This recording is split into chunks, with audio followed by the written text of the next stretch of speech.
Hello friends, मैं हूं Diksha. Welcome to OGN academy. आज हम स्टार्ट करेंगे क्लास 11 फिजिक्स का चैप्टर नंबर 5 जिसका नाम है वर्क, पावर एंड एनर्जी। इससे पहले हम 4 चैप्टर्स कंप्लीट कर चुके हैं, आप प्लेलिस्ट में जाके देख सकते हैं। तो इस वीडियो में हम कंप्लीट एनसीईआरटी कवर करेंगे। देखिए, जो हमने सीरीज स्टार्ट की हुई है ये कंप्लीट एनसीईआरटी की है। इसमें आपकी एनसीईआरटी कराई जाएगी कंप्लीट, और उनसे देखिए जितने भी टॉपिक्स होंगे उनसे रिलेटेड सभी न्यूमेरिकल्स आपको कराए जाएंगे। तो एक भी टॉपिक आपका नहीं बचेगा पूरी वीडियो देखने के बाद। बट ये है कि आप पूरी वीडियो एक बार ज़रूर देखिएगा। तो बिना टाइम वेस्ट के स्टार्ट करते हैं क्लास 11 फिजिक्स का chapter number 5 work, power and energy.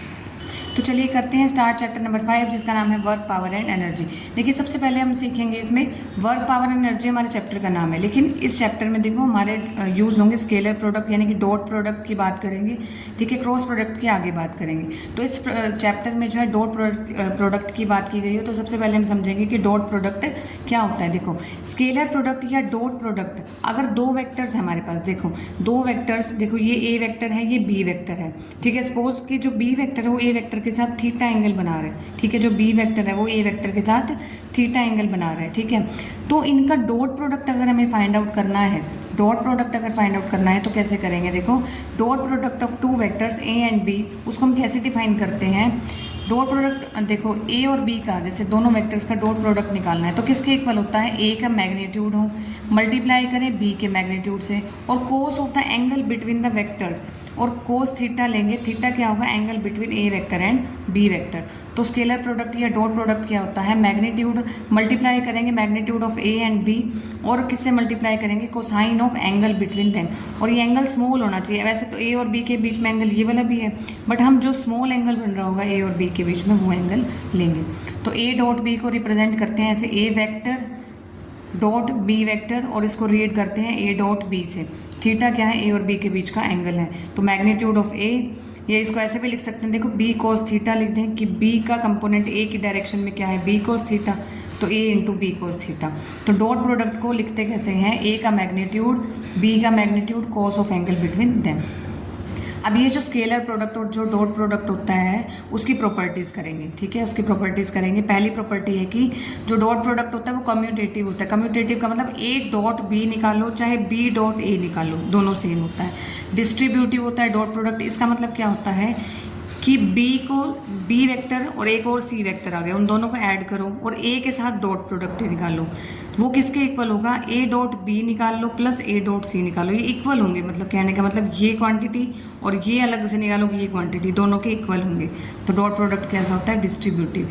और डॉट प्रोडक्ट अगर दो पैरेलल वेक्टर्स का लें, देखो ये क्या थे, बी कुछ एंगल बना रहा था ए के साथ थीटा, अगर ये दोनों पैरेलल हो जाए इस तरीके से, देखो ये पैरेलल हो जाए, यहाँ से ये ए वेक्टर और बी वेक्टर ये क्या हो जाए, अगर पैरेलल हो जाए तो देखो थीटा तो 0 आ गया इनके बीच में, cos 0 1 हो जाएगा। तो ए डॉट भी ए बी के इक्वल आ जाएगा। और अगर दो इक्वल वेक्टर्स लें हम, देखो दो इक्वल वेक्टर्स का डॉट प्रोडक्ट क्या होता है, इक्वल वेक्टर्स के केस में भी जो थीटा आएगा वो 0 आएगा। तो ए डॉट ए क्या निकल जाएगा, देखो अब ए डॉट बी यानी कि इक्वल भी हैं, यानी कि बी की जगह ए लिखेंगे तो ए, यहाँ पे भी ए, cos 0 1, ए स्क्वायर आ गया। तो दो इक्वल वेक्टर्स का डॉट प्रोडक्ट आता है ए स्क्वायर। अब देखो यूनिट वेक्टर का अगर हमें डॉट प्रोडक्ट निकालना हो, यूनिट वेक्टर मैंने बताए थे पिछले चैप्टर में, हम पढ़ चुके हैं कि अगर एक्स डायरेक्शन में यूनिट वेक्टर चाहिए तो आई कैप होता है, वाई डायरेक्शन में जो यूनिट वेक्टर होता है वो जे कैप होता है, और जेड डायरेक्शन में जो यूनिट वेक्टर होता है वो के कैप होता है। ये एक्स डायरेक्शन में, ये वाई डायरेक्शन में, ये जेड डायरेक्शन में होता है, ठीक है। अब देखो हमें ये चीज़ पता है कि यूनिट वेक्टर का जो मैग्नीट्यूड हमने किया वो 1 होता है। यूनिट वेक्टर का मैग्नीट्यूड हमेशा 1 होता है। अब देखो अगर यूनिट वेक्टर के केस में हमें डॉट प्रोडक्ट निकालना हो और इक्वल वेक्टर्स हो, अब देखो ए डॉट ए की जगह आई डॉट आई रखें, आई कैप और आई कैप, यूनिट वेक्टर का जो है हम डॉट प्रोडक्ट ले रहे हैं, तो यहाँ भी यूनिट वेक्टर का जो है मैग्नीट्यूड आएगा। तो यूनिट वेक्टर का मैग्नीट्यूड तो 1 पढ़ा हुआ है हमने, तो आई डॉट आई क्या आएगा, इसका मैग्नीट्यूड। यहाँ हम क्या, देखो जब भी हम डॉट प्रोडक्ट निकालते हैं तो यहाँ इसका मैग्नीट्यूड, यहाँ इसका magnitude, cos of angle between them. तो आई डॉट आई, अब देखो यहाँ इसका मैग्नीट्यूड, यूनिट वेक्टर का मैग्नीट्यूड 1 होता है, फिर इस यूनिट वेक्टर का मैग्नीट्यूड 1 होता है, कोस of angle between them. Equal vectors के केस में जो थीटा होता है वो 0 होता है, तो कोस 0 1 हो गया। तो आई डॉट आई क्या आ जाएगा, 1 आ जाएगा। इस तरीके से जे डॉट जे भी 1, के डॉट के भी 1। तो यूनिट वेक्टर्स का डॉट प्रोडक्ट हमेशा 1 होता है, ये आपको याद रखना है। अब यही अगर परपेंडिकुलर वेक्टर्स ले लें हम, परपेंडिकुलर हों, जैसे ए और बी क्या है परपेंडिकुलर, ये ए है और ये बी है, ये ए वेक्टर है और ये बी वेक्टर है, थीटा क्या है इनके बीच का 90। तो देखो ए डॉट बी कैसे निकालेंगे, ए का मैग्नीट्यूड बी का magnitude cos of 90, cos 90 zero होता है। तो हमेशा परपेंडिकुलर वेक्टर्स आए तो उनका जो डॉट प्रोडक्ट होता है वो जीरो होता है, ठीक है। तो परपेंडिकुलर वेक्टर्स का हमेशा जो डॉट प्रोडक्ट होता है वो जीरो होता है। अब सेम चीज़ यूनिट वेक्टर के केस में लेते हैं। आई डॉट जे अगर हम निकाल लें, आई क्या होता है यूनिट वेक्टर एक्स डायरेक्शन में, और जे क्या होता है यूनिट वेक्टर वाई डायरेक्शन में, और एक्स और वाई डायरेक्शन क्या होते हैं एक दूसरे के परपेंडिकुलर। तो आई डॉट जे जब हम निकालेंगे तो इनके बीच का एंगल क्या होगा हमेशा 90 डिग्री, और जे डॉट के बीच में भी, अब वाई डायरेक्शन में जेड डायरेक्शन में दोनों परपेंडिकुलर होती हैं तो कोस 90 लेंगे जीरो। के और आई यानी कि ये जेड डायरेक्शन में होता है, ये एक्स डायरेक्शन में होता है, इनके बीच का एंगल जो होएगा 90 डिग्री होगा, तो कोस 90 जीरो। देखो आई डॉट जे कैसे निकालेंगे, आई का मैग्नीट्यूड 1 हमने पढ़ा है ना, यूनिट वेक्टर का मैग्नीट्यूड 1, जे का मैग्नीट्यूड 1, और एंगल इनमें क्या है 90 डिग्री, क्योंकि ये एक्स डायरेक्शन में है, ये वाई डायरेक्शन में, दोनों डायरेक्शन एक दूसरे के परपेंडिकुलर है। परपेंडिकुलर है तो एंगल 90 बनेगा, कोस 90 जीरो हो जाएगा। तो आई डॉट जे जीरो, जे डॉट के भी जीरो, के डॉट आई भी जीरो। सेम सेम है अगर आई डॉट आई, जे डॉट जे, के डॉट के, तो 1 आता है इनका डॉट प्रोडक्ट। आई डॉट जे, जे डॉट के और के डॉट आई का डॉट प्रोडक्ट जीरो, ठीक है।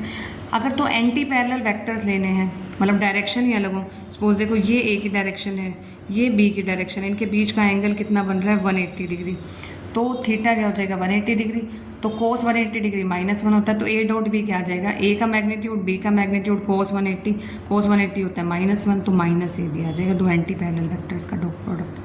अब देखो अगर हमें dot product of two vectors in the components form में लिखना है, तो देखो कंपोनेंट्स फॉर्म में मैंने बताया था ना, रेक्टेंगुलर कंपोनेंट्स में हम कैसे लिखते हैं, पिछले चैप्टर में हमने किया था। अब देखो ए को कंपोनेंट फॉर्म में हम कैसे लिख सकते हैं, ए एक्स आई कैप, ये एक्स डायरेक्शन में, वाई डायरेक्शन में, जेड डायरेक्शन में, ए वाई जे कैप और ए जेड के कैप। इसी तरीके से बी को लिख सकते हैं। अब कंपोनेंट्स की फॉर्म में अगर हम ए डॉट बी निकालना चाह रहे हैं तो कैसे निकालेंगे, हमें पता है आई डॉट आई 1 होता है। देखो ए डॉट बी निकालना है, ए हमारे पास ये है, बी हमारे पास ये है, अब इनका डॉट प्रोडक्ट निकालना है। तो देखो कैसे निकालेंगे, इसका इसके साथ डॉट प्रोडक्ट, आई वाले का आई वाले के साथ, फिर आई का जे के साथ, आई का के साथ, इसी तरीके से देखो इस ऑर्डर में निकालना है। फिर इस क्वांटिटी का इसके साथ भी, इसके साथ भी, इसके साथ भी, फिर इसको उठा लेंगे, इसके साथ भी, इसके साथ भी, इसके साथ भी डॉट प्रोडक्ट करेंगे, तो ये आ जाएगा। देखो A X B X I dot I cap, फिर A X B Y I dot J cap, ठीक है, ए एक्स बी वाई आ जाएगा आई डॉट जे। सबसे पहले सिर्फ इसको लेके चलना है, इसके साथ भी, इसके साथ भी, इसके साथ भी डॉट प्रोडक्ट आ जाएगा। फिर सिर्फ इसी को उठा के चलना है, इसके साथ, इसके साथ, इसके साथ डॉट प्रोडक्ट आ जाएगा। फिर इसको उठा के चलना है, ये और ये आ जाएगा। अब देखो हमें पता है आई डॉट आई तो 1 होता है, तो ये आ जाएगा A X B X. I dot J 0 होता है, आई डॉट के 0 होता है, ठीक है। जे डॉट आई क्या होता है 0 होता है, जे डॉट जे 1 होता है, तो ये आ गया हमारे पास, और के डॉट के 1 होता है, ये आ जाएगा, बाकी सारे 0 हो जाएंगे। तो अगर कंपोनेंट्स फॉर्म में निकालना है तो ए डॉट बी क्या आ गया हमारे पास, ए एक्स बी एक्स प्लस ए वाई बी वाई प्लस ए जेड बी जेड, ठीक है। अब निकालेंगे अगर हमें दो वेक्टर्स के बीच का एंगल निकालना है, अगर हमें दो वेक्टर्स के बीच का एंगल निकालना है तो थीटा होता है ना वो एंगल। अगर हमारे पास दो वेक्टर्स हैं इस तरीके से, देखो ये ए वेक्टर है, ये हमारे पास बी वेक्टर है, ये ए वेक्टर, ये बी वेक्टर, इनके बीच का एंगल क्या है थीटा है, थीटा निकालना है। तो देखो कैसे निकालेंगे। अब हमें पता है ए डॉट बी क्या होता है, ए का मैग्नीट्यूड बी का मैग्नीट्यूड और cos of angle between them, cos of theta. अब यहाँ से कोस थीटा कैसे निकालेंगे, ये A dot B as it is रह जाएगा और दोनों मैग्नीट्यूड को जो है इसके नीचे लेके आएंगे। और ए डॉट बी हमें पता है, हमने अभी निकाला ए एक्स बी एक्स प्लस ए वाई बी वाई प्लस ए जेड बी जेड, तो ये आ जाएगा। तो ए डॉट बी को हमने लिख दिया ए एक्स बी एक्स प्लस ए वाई बी वाई प्लस ए जेड बी जेड, और नीचे आ जाएगा ए का मैग्नीट्यूड और बी का मैग्नीट्यूड, और कोस इनवर्स आ जाएगा, थीटा इधर रह जाएगा, यहाँ आ जाएगा कोस इनवर्स ए एक्स बी एक्स प्लस ए वाई बी वाई प्लस ए जेड बी जेड अपॉन ए वेक्टर और बी वेक्टर का मैग्नीट्यूड। समझ में आ गया होगा ये। तो ये निकल गया हमारा एंगल बिटवीन टू वेक्टर्स। आई होप ये बहुत अच्छे से क्लियर हो गया होगा यहाँ तक आपका। देखो अब ये जो है ए वेक्टर अगर हमें गिवन है 2i cap plus 3j cap plus k cap, और बी हमें गिवन है i cap minus 2j cap plus 2k cap, तो ए डॉट बी हमें निकालना है, ए डॉट बी निकालना है। ये ए है हमारे पास, ये बी है हमारे पास, ठीक है। तो देखिए न्यूमेरिकल कैसे निकालेंगे, ए डॉट बी हमें निकालना है। ये हमारे पास ए है, ये बी है। ए डॉट बी में हमेशा कैसे करते हैं, जो आई डॉट आई के साथ वाले कंपोनेंट्स को मल्टीप्लाई कराएंगे। 2 को 1 से मल्टीप्लाई कराया, फिर जे और जे वाले कंपोनेंट्स को मल्टीप्लाई कराएंगे 3 और -2 को, फिर के और के वालों को। यहाँ 1 है के का कोफिशिएंट और यहाँ 2 है, तो 1 को 2 से मल्टीप्लाई कराया, ये आ गया 2, ये आ गया -6, ये आ गया +2। इसको सॉल्व करेंगे, ये आ जाएगा -4, ये आ जाएगा +2, टोटल आंसर आ गया -2। तो ऐसे निकालते हैं ए डॉट बी। देख वर्क क्या होता है, देखो work is said to be done when a force applied. देखो वर्क क्या होता है, वर्क होता है, work is said to be done when a force applied on body displaces the body through a certain distance. Work क्या होता है, अगर किसी बॉडी पे फोर्स अप्लाई किया और वो बॉडी जो है डिस्प्लेस कर गई अपनी पोजीशन से, तो हम क्या कहेंगे, work is said to be done. Okay, when a force is applied on a body, अगर फोर्स अप्लाई किया किसी बॉडी पे और बॉडी डिस्प्लेस कर गई कुछ डिस्टेंस से, then we said work is said to be done. तो देखो कोई फोर्स एफ है अप्लाई किया बॉडी पे, बॉडी जो है रेस्ट पे है, ठीक है। ये हमारे पास बॉडी है ए, इस पर हमने फोर्स लगाया इस डायरेक्शन में, ये एफ फोर्स लगाया। अब ये बॉडी डिस्प्लेस करके एस डिस्टेंस से, ठीक है, और बी पोजीशन पे आ गई, और बी पोजीशन पे आ गई। अब वर्क क्या होगा, वर्क होता है फोर्स को अगर डिस्प्लेसमेंट से मल्टीप्लाई करा दो तो इनका जो मल्टीप्लिकेशन होता है that is work. Work is equal to force into displacement. ये कब होगा, जब हमारे पास फोर्स कुछ एंगल नहीं बना रहा होगा। ये है जो फोर्स है और इस डायरेक्शन में फोर्स है, ठीक है। और जो वर्क होता है उसकी यूनिट क्या होती है, जूल होती है, और सीजीएस सिस्टम में अर्ग्स होती है। एसआई सिस्टम में जूल, सीजीएस में अर्ग। 1 जूल किसके इक्वल होता है, 1 न्यूटन और 1 मीटर। 1 अर्ग किसके इक्वल होता है, 1 डाइन इंटू 1 सेंटीमीटर। अब देखो work done bye constant force, अब हमें निकालना है work done bye constant force, लेकिन कब, जब फोर्स डिस्प्लेसमेंट के साथ कुछ एंगल पे है। देखो ये फोर्स की डायरेक्शन है, पहले ये डायरेक्शन थी, अब फोर्स ये ऐसी डायरेक्शन में चला गया। ऐसे डायरेक्शन में अगर हम फोर्स करें, किसी चीज़ को हम ऐसे उठा रहे हैं किसी, और डिस्प्लेसमेंट ऐसे हो रही है। अगर फोर्स डिस्प्लेसमेंट के साथ कुछ एंगल पे है, फोर्स अगर डिस्प्लेसमेंट के साथ कुछ एंगल पे है, सपोज ये फोर्स की डायरेक्शन है, ये डिस्प्लेसमेंट की डायरेक्शन है, और इनके बीच का जो एंगल है वो थीटा है, ठीक है। अब देखो फोर्स को अगर हम रिजोल्व करेंगे तो फोर्स का कंपोनेंट थीटा, देखो डिस्प्लेसमेंट में जो थीटा के पास वाला कंपोनेंट होता है, मैंने पहले बताया था वो क्या होता है, कोस थीटा, और जो थीटा से दूर वाला कंपोनेंट होता है वो साइन थीटा। तो एफ को रिजोल्व करेंगे, ये एफ कोस थीटा हो जाएगा, ये एफ साइन थीटा। अब देखो डिस्प्लेसमेंट इस डायरेक्शन में हो रहा है, और इस डायरेक्शन में फोर्स का कौन सा कंपोनेंट है, कोस कंपोनेंट, ठीक है। इस डायरेक्शन में डिस्प्लेसमेंट हो रहा है और इसी डायरेक्शन में फोर्स का कोस कंपोनेंट है, एफ कोस थीटा। ये क्या है, ये फोर्स है, ये एफ कोस थीटा है, ठीक है। तो देखिए हमारे पास कोई बॉडी है, हॉरिजॉन्टल सरफेस पे फोर्स अप्लाई किया एफ, और फोर्स जो है वो हॉरिजॉन्टल के साथ एंगल बना रहा है थीटा। बॉडी डिस्प्लेस कर जाएगी और एफ कोस थीटा होगा डायरेक्शन ऑफ डिस्प्लेसमेंट में, ये एंगल इस डायरेक्शन में, और एफ साइन थीटा होगा परपेंडिकुलर डायरेक्शन में एंगल। तो हमारे पास अब इसके केस में वर्क डन क्या होगा, F cos theta multiply S, क्योंकि फोर्स का वो कंपोनेंट जो डिस्प्लेसमेंट की डायरेक्शन में है, तो हो जाएगा F cos theta into S. तो डब्ल्यू वर्क को क्या लिख सकते हैं, एफ एस कोस थीटा। और हमने ये पढ़ा हुआ है कि एफ एस कोस थीटा को हम क्या लिख सकते हैं, जब भी हमारे पास ए बी कोस थीटा होता है तो हम ए डॉट बी लिख देते थे। अब यहाँ पे एफ एस कोस थीटा है तो एफ डॉट एस लिख देंगे। तो वर्क डन क्या आ गया हमारे पास, F dot S. I hope यहाँ तक समझ में आ गया होगा। अब देखिए थीटा की वैल्यू अगर 0 है, अगर हमारे पास जो है थीटा क्या है, 0 है, थीटा की वैल्यू अगर 0 है, तो देखिए वर्क डन कितना आ जाएगा, एफ एस कोस 0, कोस 0 1 होता है, वर्क डन आ गया हमारे पास एफ एस।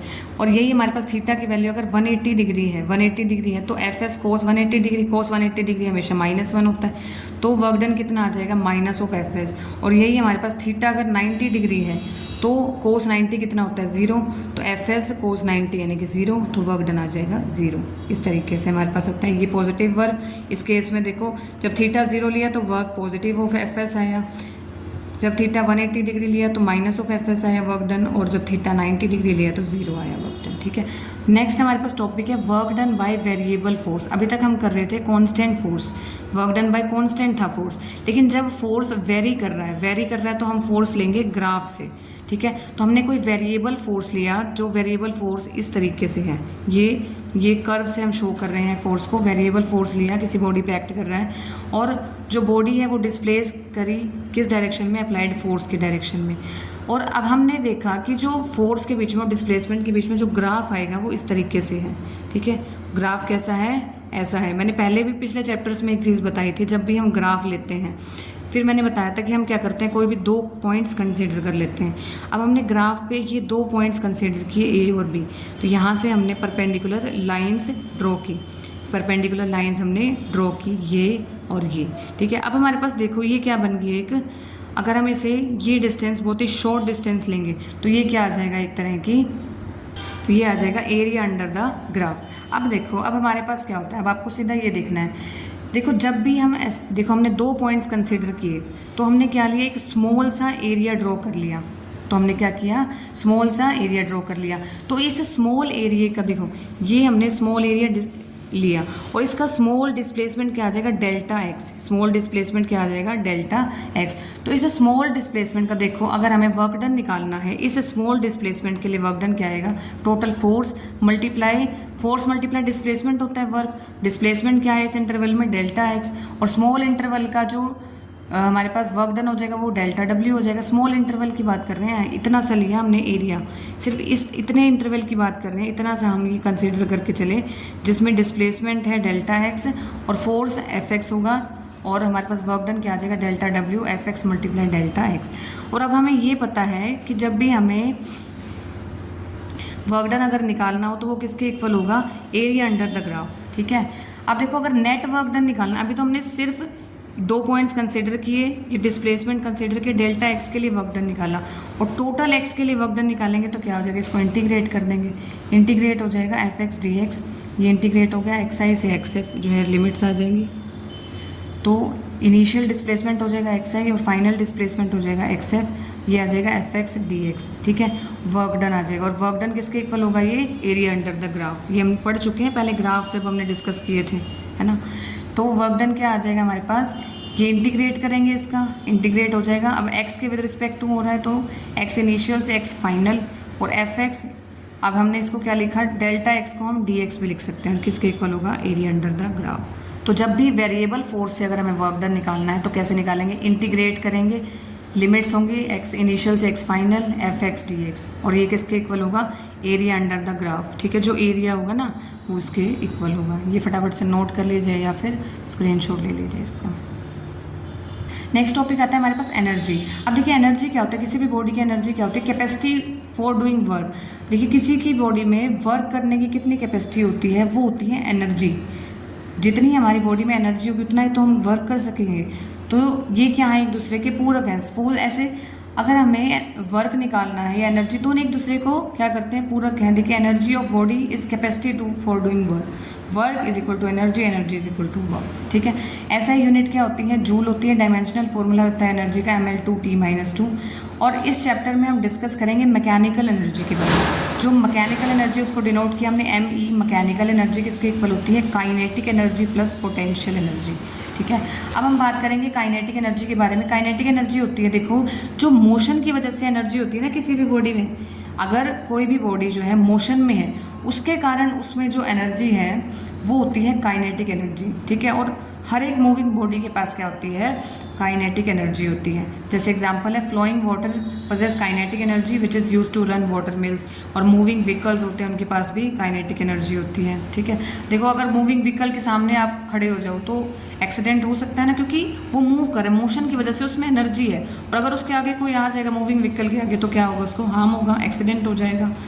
तो जो मोशन की वजह से एनर्जी होती है वो होती है काइनेटिक एनर्जी। अब हम निकालेंगे काइनेटिक एनर्जी का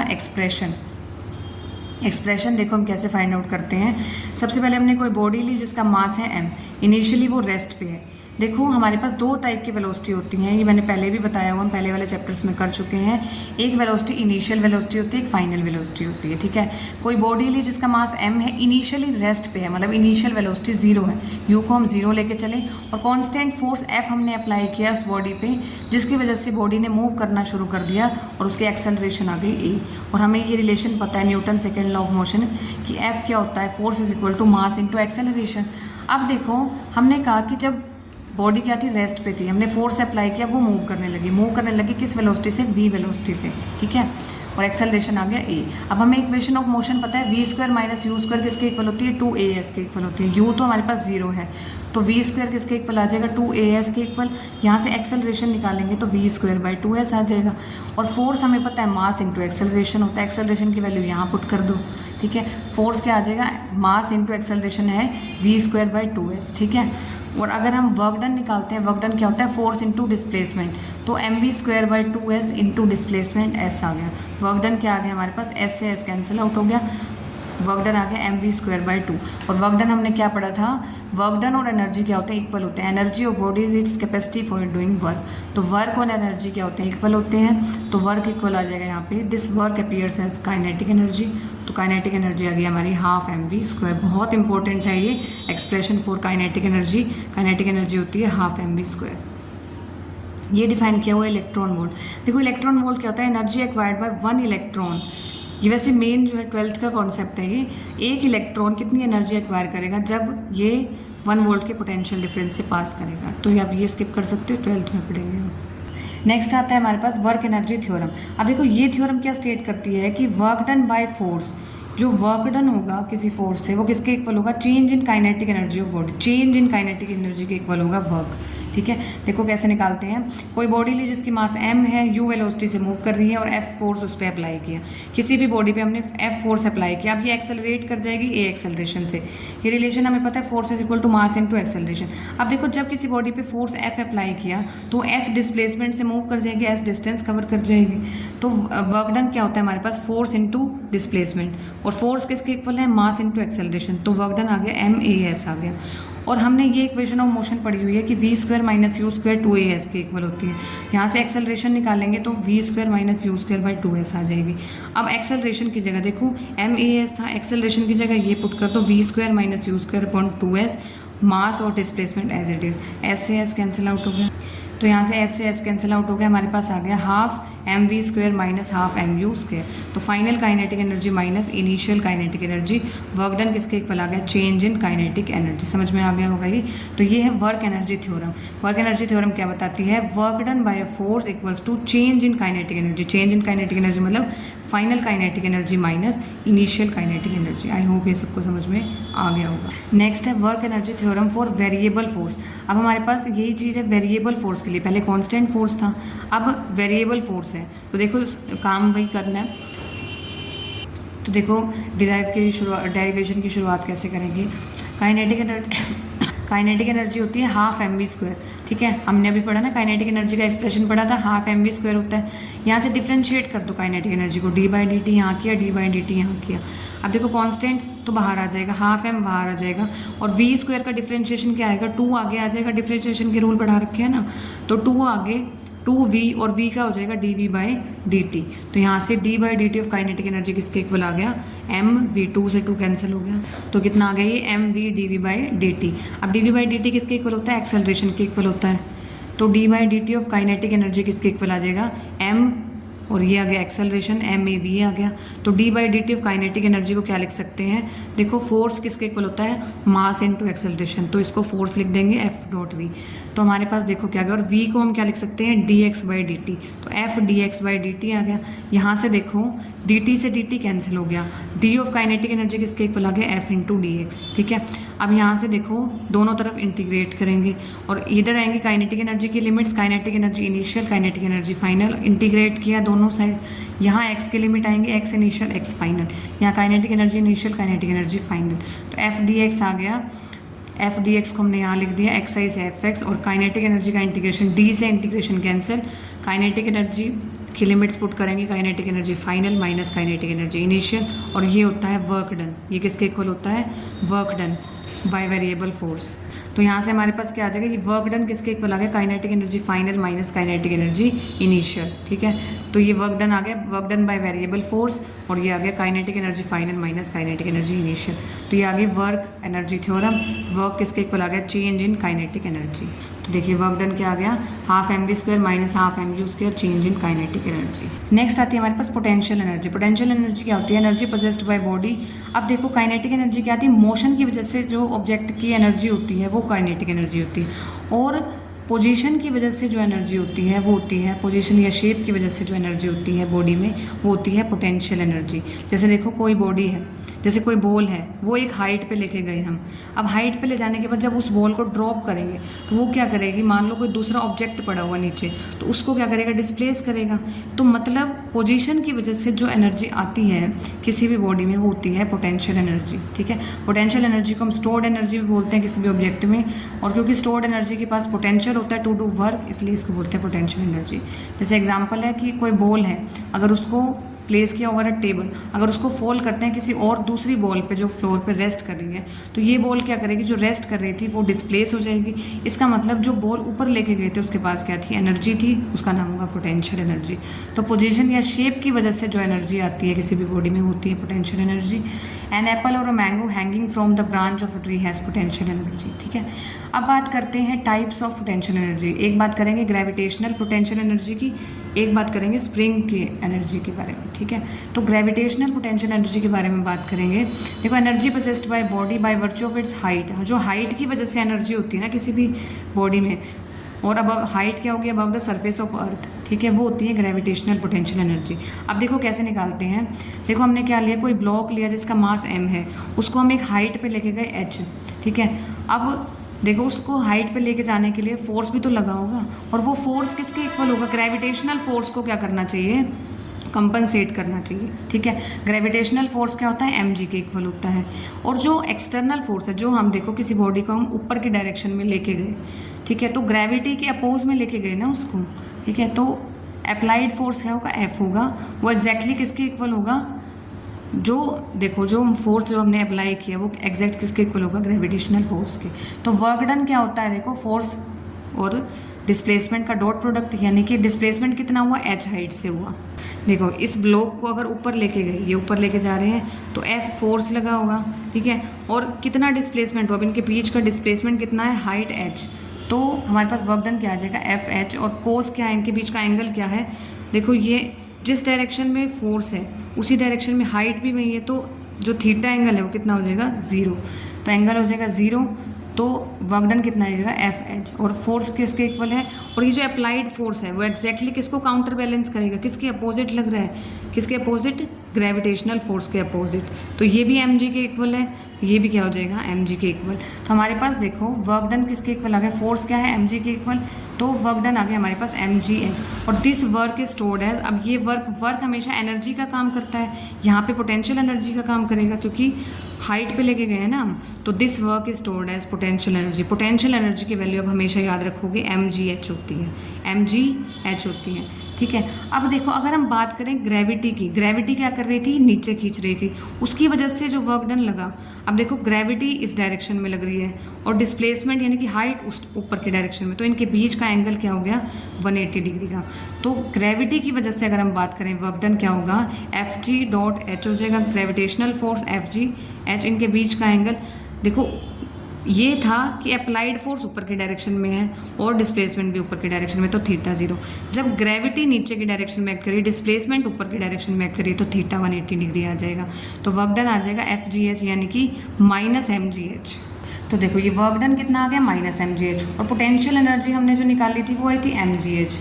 इसको आप एक बार इग्नोर करके चलो, वर्क डन आया हमारे पास माइनस का mgh और पोटेंशियल एनर्जी थी हमारे पास mgh। तो हमारे पास एक रिलेशन आ गया कि जो वर्क डन होता है वो नेगेटिव ऑफ पोटेंशियल एनर्जी के इक्वल होता है। ठीक है, जो वर्क डन होता है इसको आप इग्नोर करके चलो, ये वाली वैल्यू को। ये वर्क डन हमने निकाला ग्रेविटी की वजह से -mgh और पोटेंशियल एनर्जी हमने निकाली थी mgh। तो work done is equal to negative of potential energy. ठीक है, तो ये रिलेशन बहुत इंपॉर्टेंट है कि चेंज इन वर्क डन जो होता है वो किसके इक्वल होता है, negative of potential energy.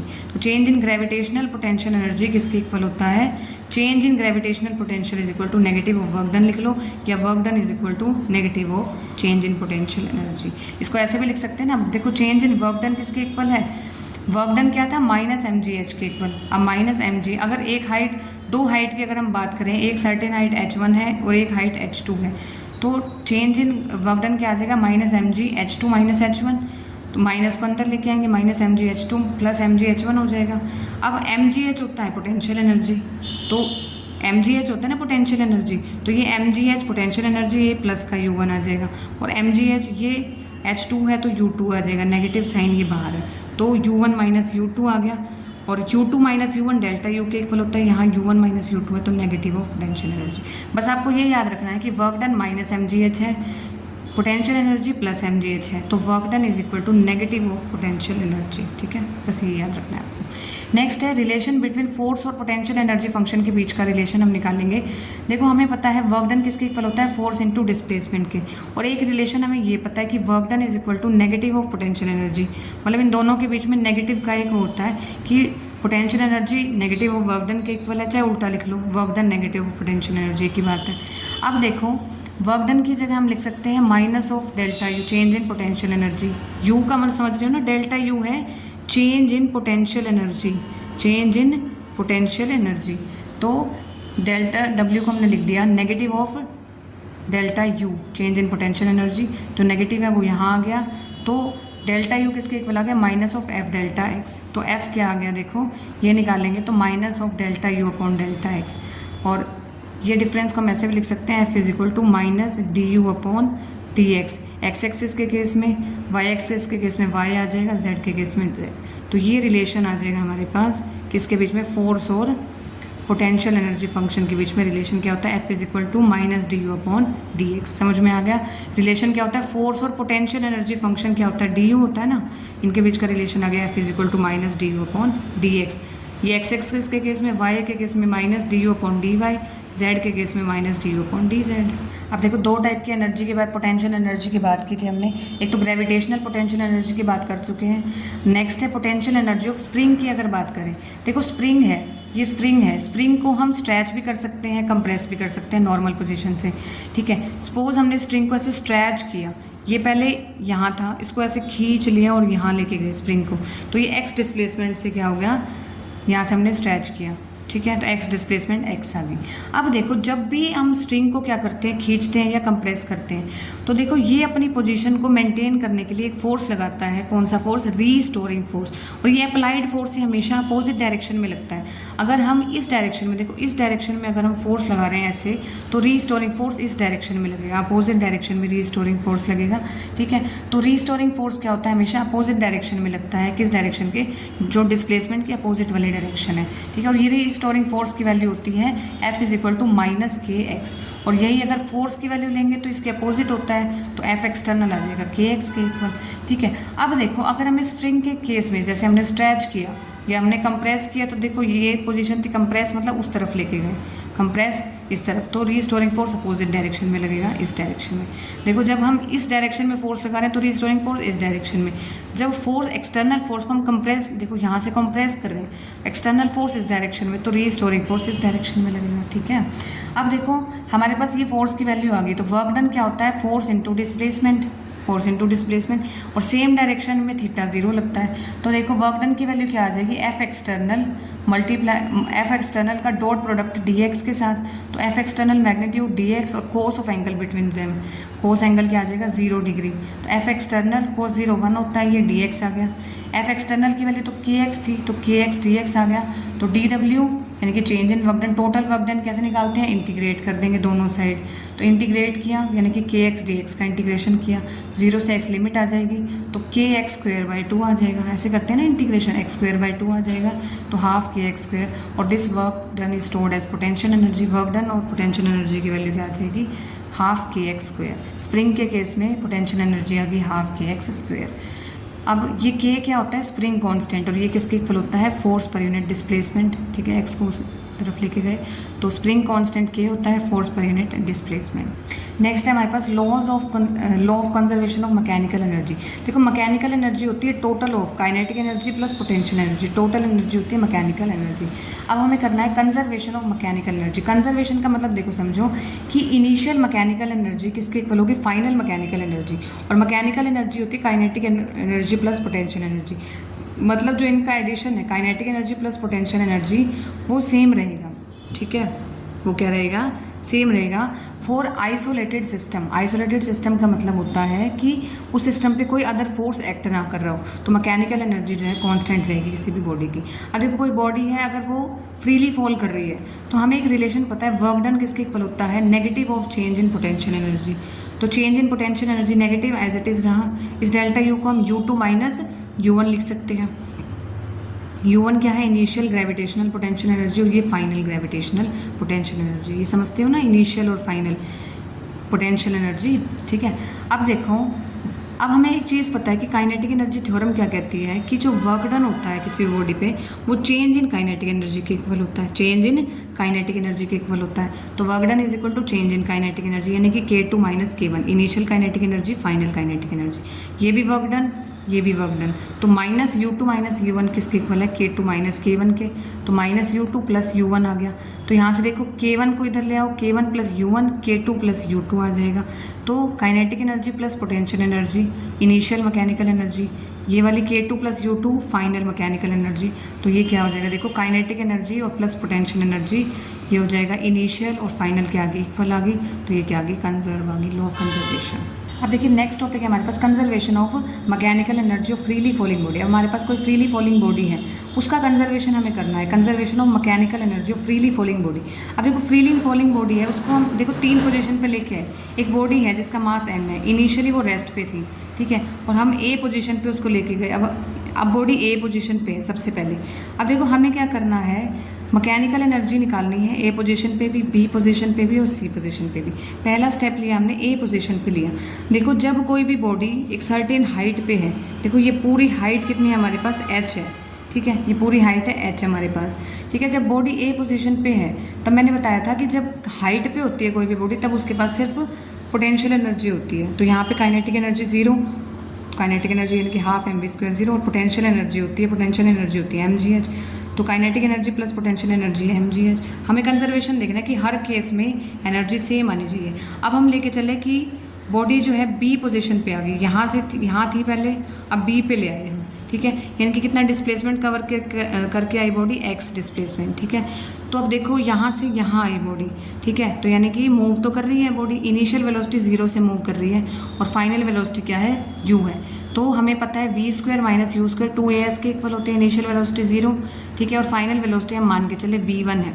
Acceleration कितना कवर करके आई, ये डिस्टेंस कितना कवर करके आई, सॉरी ये x, ठीक है, तो x डिस्टेंस कवर करके आई, एक्सेलरेशन है g, एक्सेलरेशन आ गया ग्रेविटेशनल, ठीक है। अब देखो ये v1² ये 0 आ गया और यहाँ से 2gx आ गया, ठीक है, तो v1² आ गया 2gx के इक्वल, और काइनेटिक एनर्जी होती है ½ mv², v² किसके इक्वल है, 2gx के इक्वल, तो ये आ गया mgx के इक्वल। और पोटेंशियल एनर्जी mgh होती है ना, अब देखो पोटेंशियल एनर्जी कितनी आ जाएगी, टोटल हाइट में से x हाइट, अब देखो सरफेस से लेके h - x पे है ना, ये u आ गई mgh - x। तो काइनेटिक एनर्जी ये, फाइनल जो पोटेंशियल एनर्जी है ये, तो टोटल एनर्जी आ जाएगी mgx। सेम अगर c पे आ गई तो यहाँ देखो, यहाँ पे पोटेंशियल एनर्जी 0 हो जाएगी। तो ये आप C केस अपने आप कर सकते हैं। अब देखिए C पॉइंट पे अगर हमें देखना है कि मैकेनिकल एनर्जी क्या होगी, अब देखिए C पॉइंट पे जो हाइट थी हमारी, C पॉइंट पे हाइट क्या हो जाएगी, अब देखो ऑब्जेक्ट यहाँ से यहाँ गिर गया तो हाइट तो है नहीं, हाइट 0 हो जाएगी, और अगर हाइट 0 होगी तो पोटेंशियल एनर्जी हमारे पास क्या हो जाएगी, 0 हो जाएगी, पोटेंशियल एनर्जी 0। तो यहाँ पे क्या एग्जिस्ट करेगी, क्योंकि ऑब्जेक्ट मूव करके यहाँ से यहाँ गिरा तो उसके पास काइनेटिक एनर्जी होगी, पोटेंशियल एनर्जी 0 हो जाएगी। तो देखिए पोटेंशियल एनर्जी होगी 0 क्योंकि हाइट 0 है, पोटेंशियल एनर्जी होती है mgh, तो हाइट 0 तो पोटेंशियल एनर्जी 0, और v² - u² = 2as होता है। तो इनिशियल जो वेलोसिटी है वो तो 0 होगी, v2² क्या आ जाएगी हमारे पास, 2gh। अब देखो डिस्टेंस तो ये h कवर करके आया ना, देखिए यहाँ था ऑब्जेक्ट, यहाँ से यहाँ मूव करके जो डिस्टेंस है, डिस्टेंस तो वो h कवर करके आया ना, यहाँ आने के बाद जो हाइट थी, पोटेंशियल एनर्जी तो हाइट होती है, हाइट 0 होगी, बट जो डिस्टेंस वो कवर करके आया वो किसके इक्वल था, वो हाइट के इक्वल था, h के इक्वल था। अब ये मत समझना कि C पॉइंट पे आने के बाद हाइट 0 होगी तो यहाँ पे ये हमारा डिस्टेंस है, और वो डिस्टेंस कितना कवर करके आया वो h था, इसलिए हमने ये डिस्टेंस की वैल्यू h ली है। ये हाइट को रिप्रेजेंट करता है, बट यहाँ ये कितना डिस्टेंस कवर करके आया ये वो है, तो 2gh आ जाएगा, v2² आ जाएगा यहाँ पे 2gh।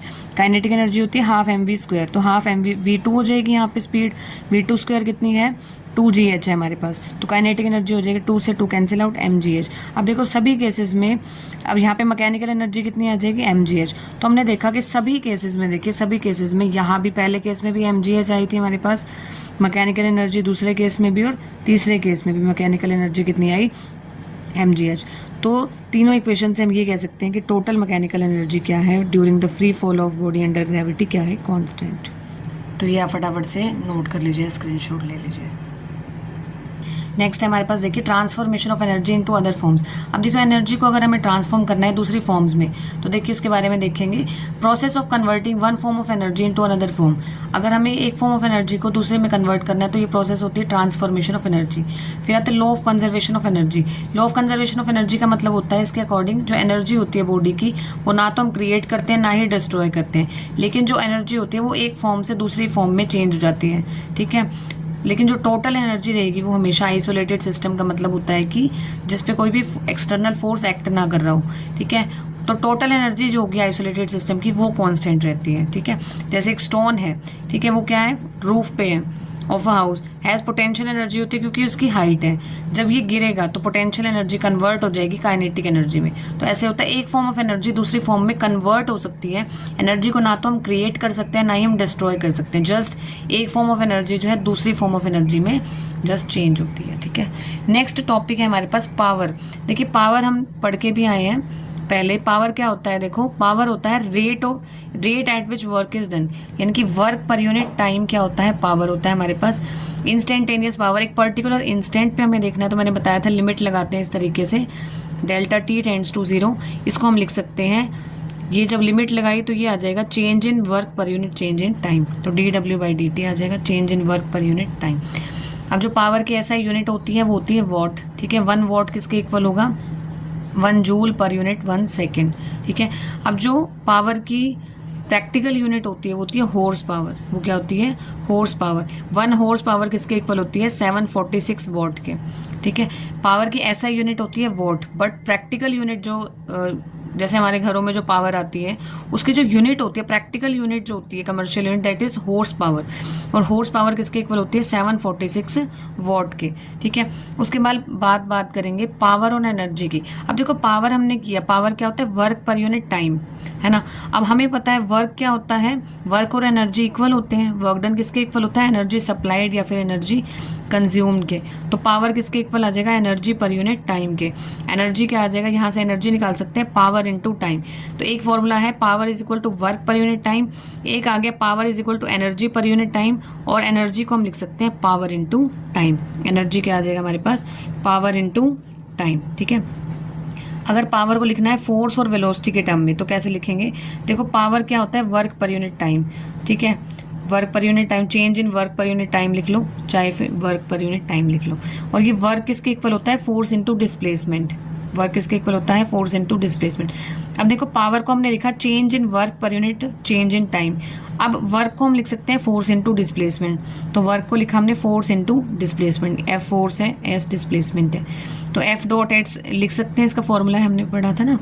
वर्क क्या है, एफ डॉट एस है, ठीक है। तो यहाँ से देखो अब हमारे पास फोर्स क्या है, कांस्टेंट है, कांस्टेंट फोर्स लेके चल रहे हैं, तो d/dt यानी कि डिफरेंशिएशन किसका होगा, डिस्प्लेसमेंट का, तो एफ डॉट ds/dt। अब change in displacement per unit change in time, ये क्या होता है, वेलोसिटी। तो पावर क्या आ गया, एफ डॉट वी लिख लो। अब डॉट प्रोडक्ट को ओपन करने का तरीका बताया था मैंने, इसका मैग्नीट्यूड फिर इसका magnitude, cos of angle between them, cos theta. तो ये हो जाएगा power in terms of force and velocity. Power F dot V होता है या फिर एफ वी कॉस थीटा होता है। आई होप ये आपको समझ में आ गया होगा, ये आप स्क्रीनशॉट ले लीजिए। नेक्स्ट आता है देखिए हमारे पास वर्टिकल सर्कुलर मोशन। अब देखिए वर्टिकल सर्कुलर मोशन क्या होता है, पहले मैं आपको एक एग्जांपल से समझा देती हूँ। सर्कुलर मोशन सभी को पता है कि जब पार्टिकल सर्कल में मूव करता है तो वो क्या होता है, सर्कुलर मोशन। अब ये वर्टिकल और हॉरिजॉन्टल क्या है, तो ये आपको एक बार एग्जांपल से समझ में आए, देखिए समझेंगे। सर्कुलर मोशन हमें पता है जब पार्टिकल सर्कल में मूव करे तो क्या होता है, सर्कुलर मोशन होता है। लेकिन देखिए जब पार्टिकल इस तरीके से मूव कर रहा है, ये इस तरीके से सर्कल में, तो ये क्या होगा, हॉरिजॉन्टल सर्कुलर मोशन। लेकिन जब हमने इस सर्कल को इस तरीके से कर दिया, ये देखिए इस तरीके से, ये हो गया वर्टिकल सर्कुलर मोशन।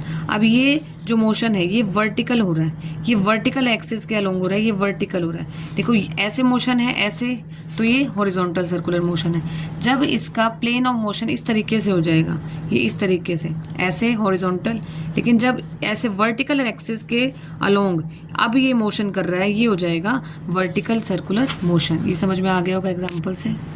तो देखिए अब बात करते हैं वर्टिकल सर्कुलर मोशन की। अब जो हमारे पास बॉल थी, अब वो ऐसे मूव कर रही है। कैसे मूव कर रही है? जैसे मैंने बताया था वर्टिकल, इस तरीके से। ये हॉरिजॉन्टल और ये अब ऐसे मूव कर रहा है, ऐसे, ठीक है। ये ऐसे मूव कर रहा है, ऐसे, ये इस तरीके से, ठीक है। तो देखिए motion of mass m is suspended bye, अब देखो हमारे पास क्या है, कोई मास m है जिसको सस्पेंड किया हुआ है किसी स्ट्रिंग से जिसकी लेंथ है l। अब इस मास को अटैच किया हुआ स्ट्रिंग से इज मूविंग विद, अब एक और चीज़ ध्यान रखनी है, वर्टिकल सर्कुलर मोशन में हमेशा जो मास मूव करेगा वो नॉन यूनिफॉर्म स्पीड से करेगा। किससे? नॉन यूनिफॉर्म स्पीड से करेगा। सर्कुलर मोशन में तो क्या होता है, सर्कुलर मोशन लेंगे वहाँ पार्टिकल जो है यूनिफॉर्म स्पीड से मूव करता है, लेकिन वर्टिकल सर्कुलर मोशन में पार्टिकल की हर पॉइंट पे वेलोसिटी क्या होगी? अलग होगी, नॉन यूनिफॉर्म स्पीड होगी। अब ये जो मास है इसको अटैच किया हुआ स्ट्रिंग से मूव कर रहे हैं नॉन यूनिफॉर्म स्पीड से, किसमें? वर्टिकल प्लेन में, वो मैं बता चुकी हूँ।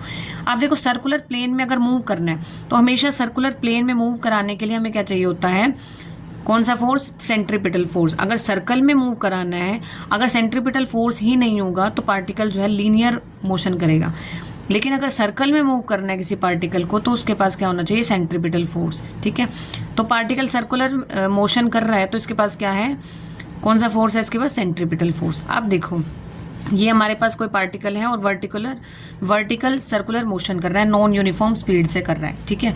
अब देखो हमने क्या कहा था, कोई मास है, देखो यहाँ पे है, यहाँ से हमने क्या किया, एक स्ट्रिंग, देखो ये हमारे पास कोई मास है, इसको हमने स्ट्रिंग से अटैच किया एक पॉइंट से, यहाँ पे हमने एक पॉइंट से ये स्ट्रिंग ली, स्ट्रिंग से पार्टिकल को अटैच किया और इस तरीके से इसको हैंग करा दिया, ठीक है, इसको ये लटका दिया हमने। अब पार्टिकल जिसका मास m है ये स्ट्रिंग में लटका हुआ है और एक पॉइंट से हमने फिक्स कर दिया स्ट्रिंग को। अब ये पार्टिकल देखिए इस तरीके से मोशन कर रहा है, अब उसके पास क्या है? Circular motion. अब बात करते हैं हम इस पॉइंट टी पे, यहाँ पे इस पॉइंट पे आगे, पहले पार्टिकल क्या था? इस पॉइंट पे था, यहाँ से तो हमने अटैच कर रखा है, ये अटैच करने वाला पॉइंट है, इसकी रेडियस क्या है? r है। अब पार्टिकल मूव करते करते सर्कुलर मोशन में मूव करते करते यहाँ आ गया, ये पॉइंट आ गया, ठीक है। अब देखो ये स्ट्रिंग है, स्ट्रिंग में हमेशा टेंशन एक्ट करती है। देखो होगा क्या, पार्टिकल जो है वो सर्कुलर मोशन मूव कर रहा है, ठीक है। अब पार्टिकल के पास क्या है? सेंट्रीपिटल फोर्स है। सेंट्रीपिटल फोर्स क्या करता है? किसकी तरफ एक्ट करता है? अंदर की तरफ एक्ट करता है, और सेंट्रीफ्यूगल फोर्स बाहर की तरफ एक्ट करता है, ठीक है। सेंट्रीपिटल फोर्स जो है इसमें क्या एक्ट करेगा? mv²/r, और वो क्या होता है? Towards the centre along the radius होता है, ये हम पढ़ चुके हैं, ठीक है। अब देखो इस वाले स्ट्रिंग में टेंशन किस तरफ होगी?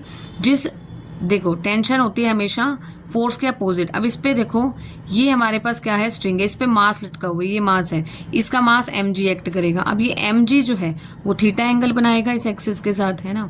तो ये वाला जो हमारे पास कंपोनेंट होगा थीटा के पास वाला, वो क्या होता है? mg cos theta.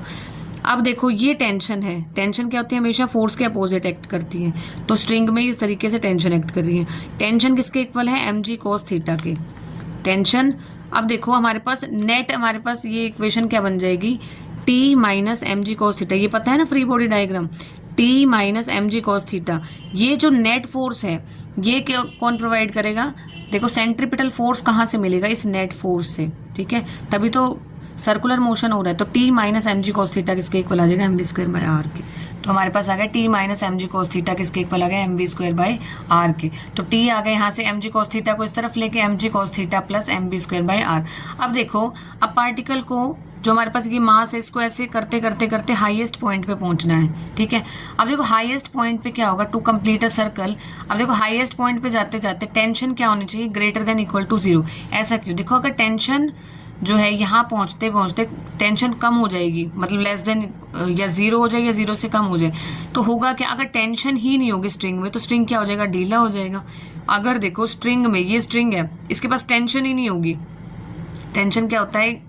ये भी एक तरह का फोर्स होता है जो स्ट्रिंग को बांध के रखने का काम करता है। अब देखो अगर इस स्ट्रिंग में यहाँ तक टेंशन ही नहीं होगी तो स्ट्रिंग क्या हो जाएगा? ढीला पड़ जाएगा, और ये जो मास है वो क्या करेगा? वो सर्कुलर पाथ को कवर ही नहीं कर पाएगा।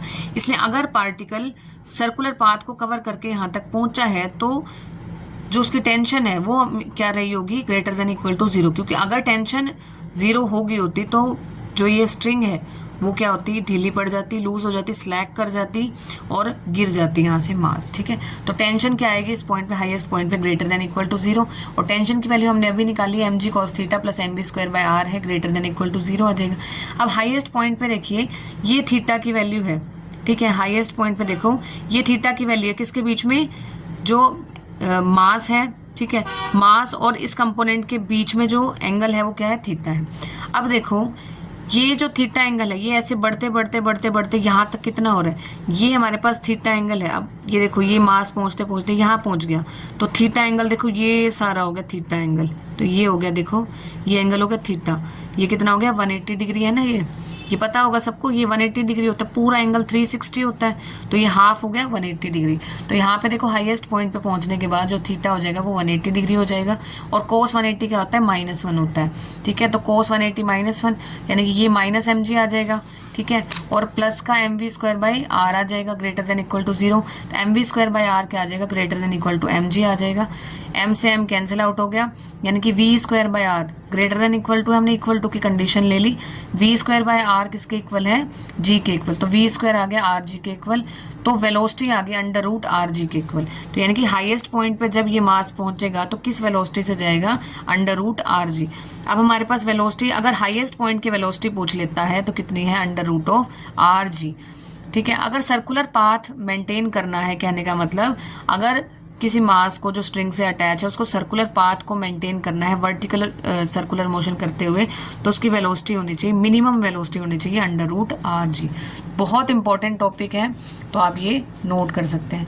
अब हमने ये तो निकाली कि हाईएस्ट पॉइंट पे पार्टिकल की वेलोसिटी कितनी होनी चाहिए, मिनिमम वेलोसिटी हमने निकाल ली। अब हम निकालेंगे लोएस्ट पॉइंट पे, लोएस्ट पॉइंट पे हम वेलोसिटी निकालेंगे। अब देखो लोएस्ट पॉइंट पे आने के बाद हाइट तो 0 हो जाएगी, हम क्या लगाएंगे इस पॉइंट पे, कंजर्वेशन ऑफ एनर्जी लगाएंगे, ठीक है। कंजर्वेशन ऑफ एनर्जी क्या कहते हैं कि एनर्जी तो कंजर्व रहेगी, चाहे वो लोएस्ट पॉइंट हो चाहे वो हाईएस्ट पॉइंट हो। तो लोएस्ट पॉइंट पे भी एनर्जी कंजर्व रहेगी, हाईएस्ट पॉइंट पे भी एनर्जी कंजर्व रहेगी। तो लोएस्ट पॉइंट पे हम क्या देखेंगे, kinetic energy plus potential energy, highest point पे भी kinetic energy plus potential energy. अब देखो लोएस्ट पॉइंट की अगर बात करें, काइनेटिक एनर्जी क्या होगी, हाफ mv², vl² है, लोएस्ट पॉइंट पे वेलोसिटी कितनी है, प्लस पोटेंशियल एनर्जी इस पॉइंट पे तो 0 होगी क्योंकि हाइट नहीं है, ठीक है, तो ये 0 होगी पोटेंशियल एनर्जी। और हाईएस्ट पॉइंट पे क्या हो जाएगी काइनेटिक एनर्जी, हाफ mv², ये vh हो जाएगी हमारे पास, है ना, vh मतलब हाईएस्ट पॉइंट की वेलोसिटी, प्लस mgh होगी हाईएस्ट पॉइंट पे। अब देखो हाईएस्ट पॉइंट पे हाइट कितनी है, देखो ये रेडियस और ये रेडियस, 2 रेडियस कवर करके जा रहा है, तो हाइट हो जाएगी 2 इंटू रेडियस, 2r हो जाएगी, ठीक है। तो हाफ mvl² किसके इक्वल आ गया, हाफ m कॉमन ले लिया, यहाँ से vh² प्लस यहाँ कितना आ गया, देखो 2r हो गया, ये कितना हो गया यहाँ पे 2r। अब हाफ m अगर हमने कॉमन लिया है तो ये 2 यहाँ भी तो जाएगा, समझो, देखो हाफ m मैंने कॉमन ले लिया, बाहर ले लिया, तो हाफ m कॉमन है, तो यहाँ से भी तो देखो ऐसे समझो, इसको 2 से मल्टीप्लाई करा दो, 2 से डिवाइड करा दो, और हाफ m कॉमन ले लो, तो क्या बचेगा, हाफ m कॉमन और हाफ m कॉमन, तो अंदर क्या बचा, 2 × 2 4rg बच गया अंदर, ठीक है। तो vh² प्लस 4rg, यहाँ से vl² आ गया, ठीक है। अब यहाँ से देखो vl² क्या आ गया, ये rg है, vh² की वैल्यू हाईएस्ट पॉइंट का स्क्वायर, ये देखो क्या था, हाईएस्ट पॉइंट पे वेलोसिटी कितनी थी, v² rg के इक्वल थी, हाईएस्ट पॉइंट पे वेलोसिटी v² rg के इक्वल है, प्लस 4rg हो गया, यानी कि टोटल आ गया हमारे पास 5rg, vl² क्या आ गया हमारे पास 5rg, तो vl आ गया हमारे पास √5rg, vl क्या आ गया हमारे पास, वेलोसिटी आ गई लोएस्ट पॉइंट पे कितनी आ गई हमारे पास, लोएस्ट पॉइंट पे वेलोसिटी आ गई √5rg, ठीक है। और अगर कह देता है, वैसे तो यहाँ तक बहुत है, लेकिन अगर कह देता है कि टेंशन निकालो लोएस्ट पॉइंट पे, तो कितनी होगी। अब देखो लोएस्ट पॉइंट पे आते आते जो एंगल रिड्यूस कितना हो जाएगा, देखो ये एंगल बढ़ रहा था, ये एंगल यहाँ थीटा था, अगर देखें ये एंगल इस पॉइंट पे ही है, यही है। अब देखो मतलब स्ट्रिंग तो कहीं मूव ही नहीं किया, स्ट्रिंग यहीं का यही है, तो एंगल 0 हो जाएगा ना, इस पॉइंट पे एंगल 0 है, तो थीटा 0 लेंगे लोएस्ट पॉइंट पे। तो टेंशन क्या था हमारे पास, formula mg cos theta plus mv² r, theta की वैल्यू 0 पुट करनी है, mg cos 0 plus mv² r, mg cos 0 क्या है 1 है, प्लस mv² r, ये आ गया mg plus m/r vl²। Tension lowest point पे ले रहे हैं तो वेलोसिटी भी लोएस्ट पॉइंट की लेंगे ना, तो vl², vl कितना है √5rg, ये आ गया 5rg, ठीक है, mg प्लस ये 5mg आ गया, टेंशन क्या आ गया हमारे पास 6mg। आई होप ये समझ में आ गया होगा सबको, तो ये आप नोट कर लीजिए, बहुत इंपॉर्टेंट टॉपिक है ये वर्टिकल सर्कुलर मोशन का। सबसे पहले हमने क्या लिया, एक पॉइंट से किसी स्ट्रिंग को अटैच किया, मास अटैच किया m। अब देखो ये सबसे पहले हमने केस लिया कि ये पार्टी जो मास है ये सर्कुलर मोशन कर रहा है, वर्टिकल सर्कुलर मोशन करते करते ये इस पॉइंट पे आ गया, इस पॉइंट पे मास एक्ट करेगा mg, और ये एंगल क्या है थीटा, इस एक्सिस के साथ ये एंगल क्या बनाएगा, थीटा। तो ये mg cos थीटा इक्वेशन आ गई हमारे पास ये। फिर टेंशन जो है अगर सर्कुलर मोशन में मूव कर रही है तो tension greater than equal to 0 होगी, क्योंकि अगर टेंशन कम होगी तो स्ट्रिंग स्लैग कर जाएगा, लूज हो जाएगा और गिर जाएगा। तो ये हमारे पास वेलोसिटी हाईएस्ट पॉइंट की आ गई। फिर लोएस्ट पॉइंट की वेलोसिटी निकाली हमने कंजर्वेशन से, फिर हमने टेंशन निकाली लोएस्ट पॉइंट की। आई होप ये समझ में आ गया होगा। नेक्स्ट आता है हमारे पास कोफिशिएंट ऑफ रेस्टिट्यूशन। अब देखिए कोफिशिएंट ऑफ रेस्टिट्यूशन क्या होता है, इट इज़ डिफाइंड एज, अब देखो ratio of relative velocity of separation.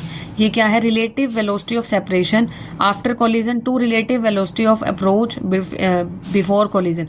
अब देखो बिफोर कोलिजन की रिलेटिव वेलोसिटी और आफ्टर कोलिजन की रिलेटिव वेलोसिटी का जो रेशियो होता है वो होता है कोफिशिएंट ऑफ रेस्टिट्यूशन।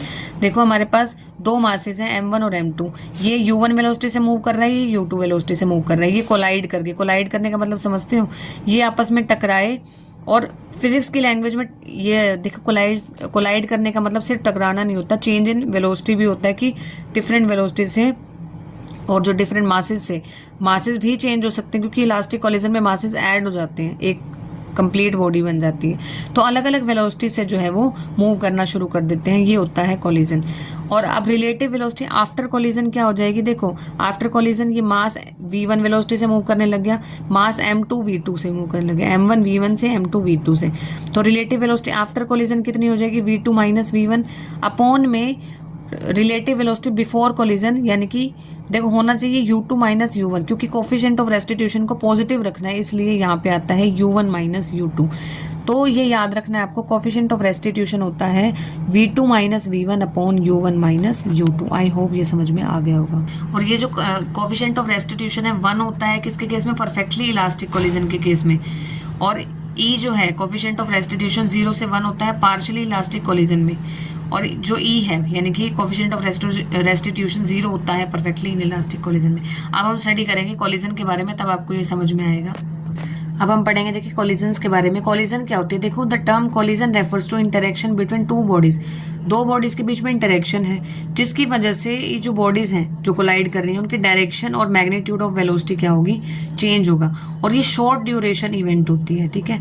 कोलिजन क्या होती है, interaction between two bodies due to which, जिसकी वजह से जो डायरेक्शन है और मैग्नीट्यूड ऑफ वेलोसिटी है कोलाइडिंग बॉडीज की वो क्या होंगी, चेंज होंगी। कोलिजन में क्या होते हैं, external forces acting on colliding particles को हम नेग्लेक्ट करके चलते हैं, एक्सटर्नल फोर्सेस को। अब बात करते हैं टाइप ऑफ कोलिजन्स के बारे में। तो टाइप ऑफ कोलिजन देखो 3 टाइप के होते हैं, मेनली जो है हम 3 टाइप के कोलिजन्स लेके चलते हैं। पहला होता है परफेक्टली इलास्टिक कोलिजन। पहला है परफेक्टली इलास्टिक कोलिजन का मतलब होता है, देखो यहाँ क्या होता है, देखो ऐसा कोलिजन, दो पार्टिकल कोलाइड कर रहे हैं, मतलब वो क्या कर रहे हैं, इंटरेक्ट कर रहे हैं, ठीक है, जिसकी वजह से उनमें क्या हो रहा है, वेलोसिटी चेंज हो रही है, ठीक है, और क्या चेंज हो रहा है, डायरेक्शन उनकी चेंज हो सकती है। अब देखो परफेक्टली इलास्टिक कोलिजन का मतलब क्या है, देखो कोलिजन जो है परफेक्टली इलास्टिक कब होगा, अगर लीनियर मोमेंटम जो बॉडीज कोलाइड कर रही है उनका लीनियर मोमेंटम कंजर्व कर जाए। कंजर्व करने का मतलब समझते हो कि बिफोर कोलिजन और आफ्टर कोलिजन जो मोमेंटम है वो सेम रहेगा, और काइनेटिक एनर्जी भी अगर उनकी सेम है, दोनों ही काइनेटिक एनर्जी भी कंजर्व है, लीनियर मोमेंटम भी कंजर्व है, तो ऐसा कोलिजन होगा परफेक्टली इलास्टिक। जैसे कि कोई बॉल को ड्रॉप कर रहे हैं, फेंक रहे हैं हम कहाँ से, एक सर्टेन हाइट से, वो रीबाउंड कर जाती है सेम हाइट को, वो रीबाउंड कर जाती है सेम हाइट को, तो उसका क्या होगा, इलास्टिक कोलिजन होगा, ठीक है। फिर आते हैं इनइलास्टिक कोलिजन। इनइलास्टिक कोलिजन क्या होता है, कोई भी कोलिजन इनइलास्टिक कब होता है, लीनियर मोमेंटम तो हर केस में कंजर्व रहेगा, अगर काइनेटिक एनर्जी कंजर्व नहीं होती, यानी कि काइनेटिक एनर्जी इनिशियल अगर ग्रेटर देन आ जाती है, काइनेटिक एनर्जी फाइनल, ठीक है। बिफोर कोलिजन जो काइनेटिक एनर्जी है और आफ्टर कोलिजन जो काइनेटिक एनर्जी है वो क्या होंगी, कंजर्व नहीं होंगी, तो जो कोलिजन होता है वो इनइलास्टिक कोलिजन होता है, ठीक है। इसमें जो लॉस ऑफ काइनेटिक एनर्जी है वो हीट की फॉर्म में निकल सकता है, साउंड की फॉर्म में, लाइट एनर्जी की फॉर्म में। जैसे कोई बॉल को ड्रॉप की, वो रीबाउंड नहीं कर रही सेम हाइट पे, तो उसका जो कोलिजन है वो क्या होगा, इनइलास्टिक कोलिजन, ठीक है। फिर आता है परफेक्टली इनइलास्टिक। एक इनइलास्टिक होता है, एक परफेक्टली इनइलास्टिक होता है। कोलिजन परफेक्टली इनइलास्टिक कब होगा, अगर दो बॉडीज जो है कोलिजन के बाद वो स्टिक कर जाएंगे। देखो दो बॉडीज जो है कोलिजन के बाद, देखो एक बॉडी और ये दूसरी बॉडी, ये कोलाइड कर रही है, कोलिजन के बाद ये क्या करेंगी, बिल्कुल ऐसे चिपक जाएंगी और एक ही बॉडी बन जाएंगी, ठीक है, और मूव करेंगी कि जैसे एक सिंगल बॉडी मूव कर रही है और एक ही वेलोसिटी से मूव करेंगे, ठीक है। इस कोलिजन में लीनियर मोमेंटम तो कंजर्व होता है लेकिन काइनेटिक एनर्जी कंजर्व नहीं होती। इनइलास्टिक और परफेक्टली इनइलास्टिक में फ़र्क ये है कि परफेक्टली इनइलास्टिक में जो बॉडीज़ हैं वो स्टिक कर जाएंगी, एक दूसरे से चिपक जाएंगी और मूव करेंगे एक सिंगल बॉडी की तरह, ठीक है। दोनों में ही काइनेटिक एनर्जी कंजर्व नहीं है और मोमेंटम कंजर्व है। परफेक्टली इनइलास्टिक का एग्जांपल है when a moving bullet hits the stationary wooden block. कोई बुलेट मूव कर रही है और वुडन ब्लॉक पे जाके हिट करती है तो वो क्या करेगी, एम्बीड। अब देखो, अब हमने गोली चलाई जैसे किसी पर्सन पे, वो तो देखो जैसे नहीं चलानी चाहिए, बट अगर किसी स्टेशनरी वुडन ब्लॉक पे अगर बुलेट हिट कर रही है तो उसके अंदर एम्बीड हो जाएगी, मतलब उसके अंदर फिट हो जाएगी और वुडन ब्लॉक में फिट होगी। अब वो एक बॉडी का काम करेगी। तो ये जो होता है ये होता है परफेक्टली इनइलास्टिक कोलिजन। समझ में आ गया होगा। ये आप स्क्रीनशॉट ले सकते हैं, फटाफट से नोट कर लीजिए। नेक्स्ट हम बात करेंगे डेरिवेशन की इलास्टिक कोलिजन के लिए। देखो ये हम डिराइव करके दिखाएंगे, ठीक है। मोमेंटम और एनर्जी जो है कंजर्व रहती है। अब देखो दो बॉडीज हैं जिनके मासेस है m1 m2, u1 with u2 velocity से मूव कर रही है, इनिशियल वेलोसिटी है। कोलिजन के बाद इनकी वेलोसिटी हो जाएगी v1 और v2। अब देखो इलास्टिक कोलिजन में जो मोमेंटम है वो कंजर्व रहता है। बिफोर कोलिजन मोमेंटम क्या होगा, m1 u1 plus m2 u2। After collision हो जाएगा m1 v1 plus m2 v2। अब यहाँ से देखो m1 कॉमन ले लेंगे। देखो ये वह जो वैल्यू है m1 v1 को इस तरफ लेके आए, m1 कॉमन ले लिया तो u1 माइनस v1 हो जाएगा। यहाँ से m2 कॉमन ले लिया तो v2 माइनस u2 हो जाएगा। और काइनेटिक एनर्जी भी कंजर्व रहेगी, वो हो जाएगी half m1 u1 square plus half m2 u2 square. किसके इक्वल आ जाएगा, half m1 v1 square plus half m2 v2 square. तो हाफ m1 कॉमन आ गया।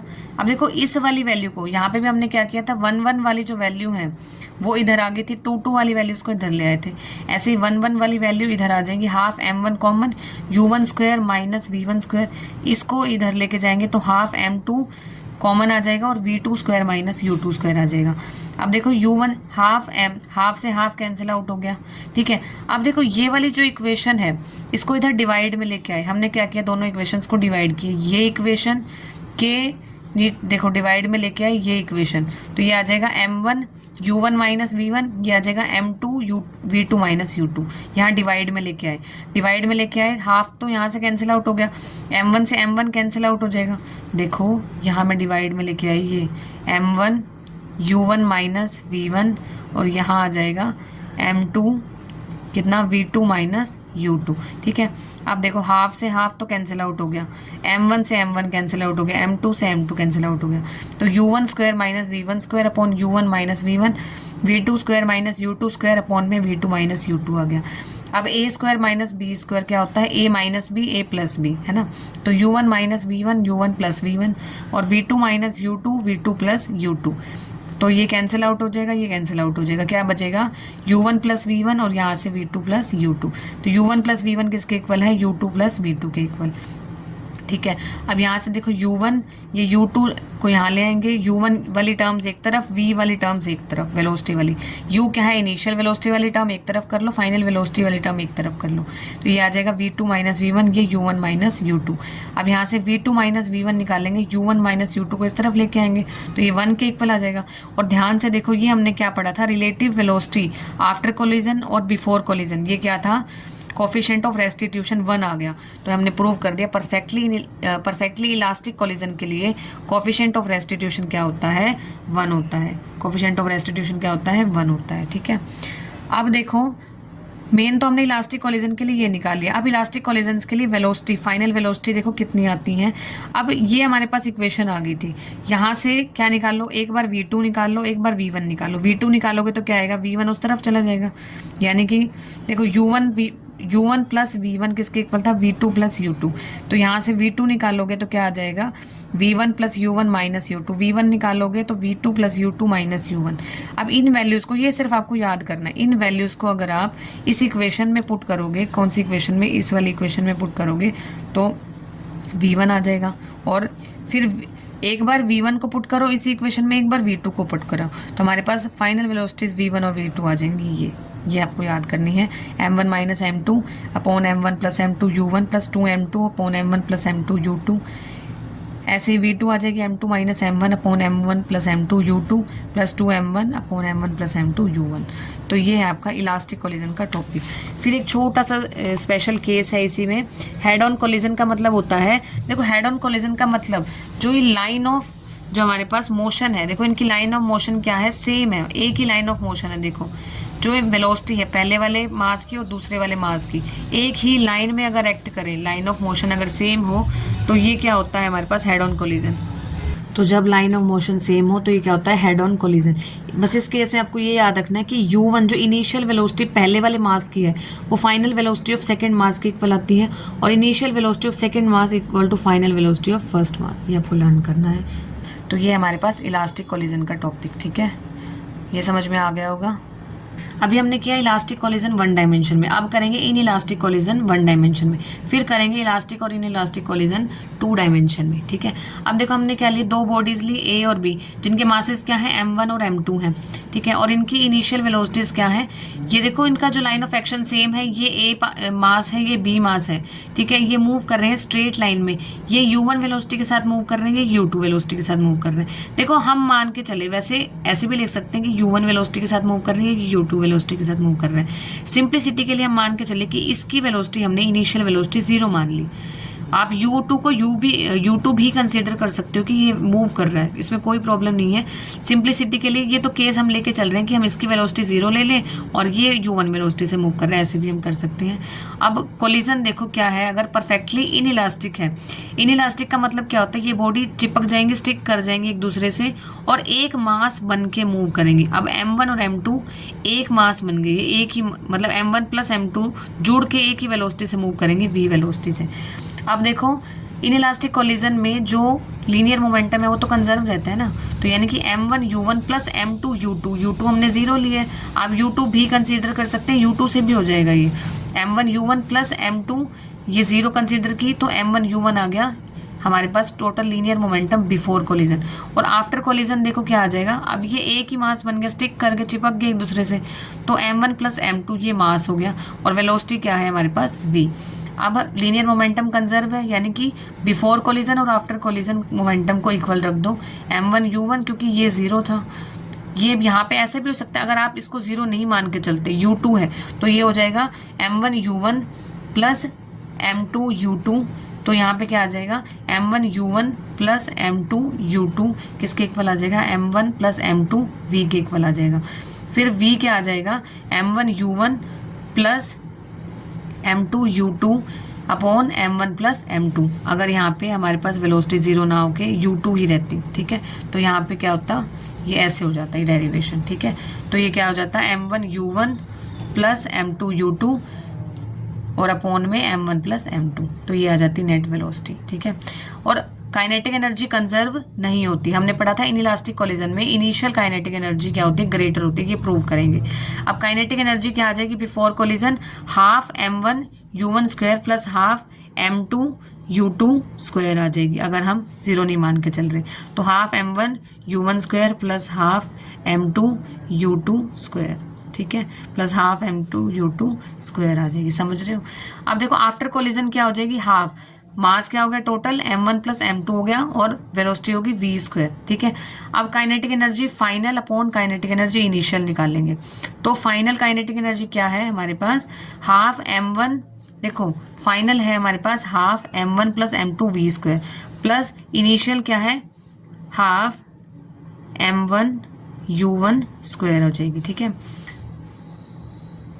M2 U2 स्क्वायर, सॉरी यहाँ क्या आ जाएगा, हाफ M2 U2 स्क्वायर, ठीक है। तो अब देखो हाफ से हाफ कैंसिल आउट हो जाएगा, इसको कॉमन ले लिया हमने, देखो क्या किया, ये हमने कॉमन ले लिया, हाफ M1 प्लस M2 ये आ गया V स्क्वायर अपॉन में हाफ ये आ जाएगा M1 U1 square plus M2 U2 square आ गया, ठीक है, प्लस यहाँ पे M2 U2 स्क्वायर। जब हम 0 नहीं लेके चल रहे, पहले ये केस दिखाया हुआ था कि अगर U2 0 है, अगर U2 0 नहीं है तो देखो ये कितना आ जाएगा, हाफ से हाफ कैंसिल आउट हो जाएगा और ये बच गया हमारे पास M1 plus M2 V square upon में M1 U1 square plus M2 U2 square आ गया, ठीक है।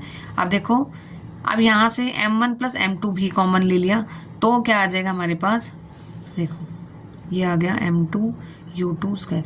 अब ऊपर वाले केस में देखो क्या किया, जो m1 प्लस m2 है, ये जो v स्क्वायर है हमारे पास, ये v की वैल्यू यहाँ से पुट की। v क्या था हमारे पास, m1 u1 plus m2 u2 upon m1 plus m2, बस उसकी वैल्यू यहाँ पुट की। m1 प्लस m2 तो as it is, v square की वैल्यू यहाँ से आ गई, तो m1 u1 स्क्वायर।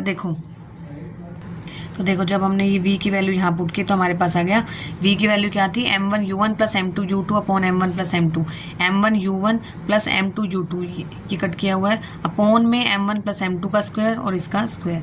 तो देखो kinetic energy final upon initial चल रहा है, तो अब m1 u1 plus m2 u2 का होल स्क्वायर, और नीचे क्या है, m1 u1 square plus m2 u2 square. ठीक है, अब देखो इसका होल स्क्वायर ओपन किया हमने, ये आ गया हमारे पास m1 square u1 square m2 u2 square, ठीक है, m2 स्क्वायर और u2 स्क्वायर आ गया, plus 2m1 u1 plus 2m1 u1 m2 u2 upon में m1 u1 का स्क्वायर चल रहा था और m2 u2 का स्क्वायर चल रहा था। अब सिंप्लिसिटी के लिए एक बार u2 को 0 मान के देखो, u2 जो है 0 मान के देखो, तब हमारे पास जो है इक्वेशन सोल्व होगी। अब u2 0 तो ये वैल्यू 0, और u2 यहाँ पे भी है तो ये वाली वैल्यू भी क्या आ गई हमारे पास, ये वाली वैल्यू भी क्या आ गई, 0 आ गई, ये वाली वैल्यू भी 0, ये वाली वैल्यू भी 0। तो क्या रह गया हमारे पास, m1 u1 स्क्वायर अपॉन में m1 u1 square plus m2 u2 square. तो kinetic energy final upon initial क्या बच गया हमारे पास। अब देखो ये सारा जो है 0 हो गया, ये भी क्या हो जाएगा, 0 हो जाएगा, तो बच क्या गया, m1 square u1 square upon m1 u1 square. u1 square से u1 स्क्वायर कैंसिल आउट हो जाएगा, ये सारा 0 हो गया, ये u1 स्क्वायर से u1 स्क्वायर कैंसिल आउट हो गया, m1 से m1 कट गया। अब ये m1 जो है, m1 तो देखो m1 क्या था, मास है ऑफ सिंगल बॉडी, ठीक है, ये क्या होगा, कम होगा किससे, आफ्टर कोलिजन मास ज़्यादा हो गया था, m1 क्या हो गया, देखो m1 क्या था हमारे पास, मास है सिंगल बॉडी का, लेकिन आफ्टर कोलिजन मास क्या थे, वो चिपक गए थे एक दूसरे से। तो यहाँ से जो final kinetic energy upon initial kinetic energy क्या आ गई, m1 यानी कि लेस देन 1 आ गई हमारे पास। ठीक है, तो काइनेटिक एनर्जी फाइनल जो है वो कम आ गई किससे, काइनेटिक एनर्जी इनिशियल से, क्योंकि ये जो रेशो है वो m1 के इक्वल आ गया। m1 क्या है, लेस देन है किससे, m1 प्लस m2 मास से कम है ना, ये m1 जो है वो m1 प्लस m2 से तो कम है, इसलिए हमारे पास kinetic energy final upon initial क्या आ गया, वो लेस देन 1 आ गया। तो काइनेटिक एनर्जी फाइनल को हम लिख सकते हैं काइनेटिक एनर्जी इनिशियल। तो मतलब काइनेटिक एनर्जी जो है इलास्टिक कोलिजन में कंजर्व नहीं आई, इक्वल तो नहीं आई ना, तो ये जो है फटाफट से ये आप नोट कर सकते हैं। ठीक है, नेक्स्ट है हमारे पास कॉलिजन इन 2 डायमेंशन। अब देखो कॉलिजन 2 डायमेंशन में करेंगे, इलास्टिक एंड इलास्टिक दोनों में बस एक स्पेशल केस हम लेंगे।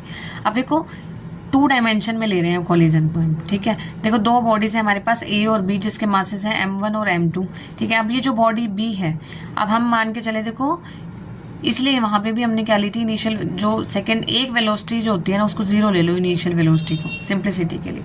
अब A और B जो है मूव कर रहे हैं u1 और इसकी u2 वेलोसिटी 0 है, मतलब ये मूव कर रहा है और ये रेस्ट पे है।